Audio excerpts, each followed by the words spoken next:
À lire ton parcours et tes écrits, il semble que tu sois vraiment un homme du Sud.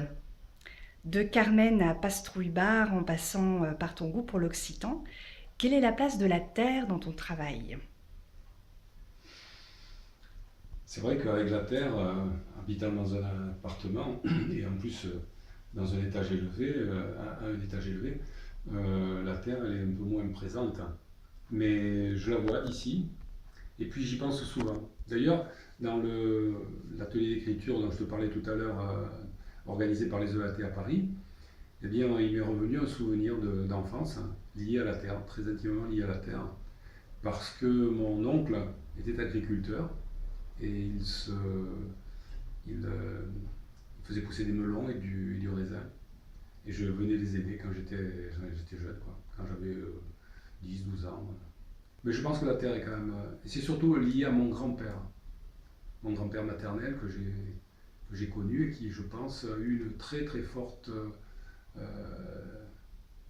empreinte sur moi parce que c'était un homme pas vraiment de la terre, plutôt un ouvrier. C'était un menuisier ébéniste. Et donc, j'ai quand même pris de lui un peu l'idée du travail bien fait.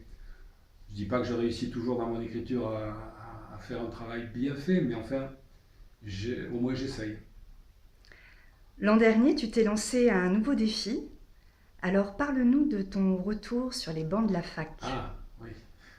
Oui, oui, l'année dernière, j'ai eu envie de proposer un peu un élargissement de, pour mes ateliers d'écriture, les ateliers d'écriture que j'anime pour la ville de Nice dans les maisons de seniors. Et donc, je me suis inscrit pour passer un diplôme universitaire de culture littéraire. Et à cette occasion, bon, je l'ai réussi. Euh, on aura le diplôme au mois de juillet, paraît-il, de cette année, hein, parce qu'il faut un an pour éditer le diplôme. Et j'ai fait la connaissance d'un professeur de stylistique, enfin de langue française essentiellement. Il est d'ailleurs c'est assez amusant, il est grec. Et il enseigne donc à un très haut niveau euh, l'analyse stylistique, la sémantique, et la sémiotique, enfin des choses assez pointues. Lors d'un précédent entretien, tu m'avais confié souffrir un peu de la solitude de l'auteur. Oui. Alors tu animes des ateliers d'écriture, tu as rejoint les écrivains associés du théâtre. Ça va mieux? Oui, oui, oui, ça va mieux. D'ailleurs, je te disais tout à l'heure que je revenais de Paris où, pour la première fois, j'avais participé à un atelier d'écriture en commun. Alors, c'est un atelier d'écriture de mutualisation des moyens. En fait, c'était un très bon niveau.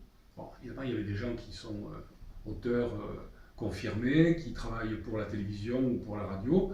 Le moins qu'on puisse en attendre, c'est qu'effectivement, ils soient assez bons, et c'était le cas. Sympa aussi. Mais j'ai trouvé que, et ça m'a fait beaucoup plaisir, j'ai trouvé que la façon dont les choses s'étaient déroulées avec ces personnes-là ressemblait beaucoup à ce que moi-même je faisais maintenant depuis 5 ans quand même, avec peu ou prou les mêmes personnes, le groupe qui s'est constitué dans les ateliers d'écriture est resté assez fidèle.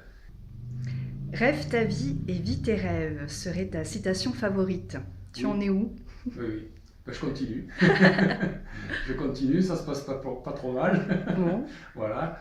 Bon, mes rêves sont peut-être un peu plus ambitieux que ceux que je suis capable de vivre, mais quand même, je ne m'estime pas malheureux. Je crois quand même qu'il y a beaucoup de choses qui se passent selon mes désirs.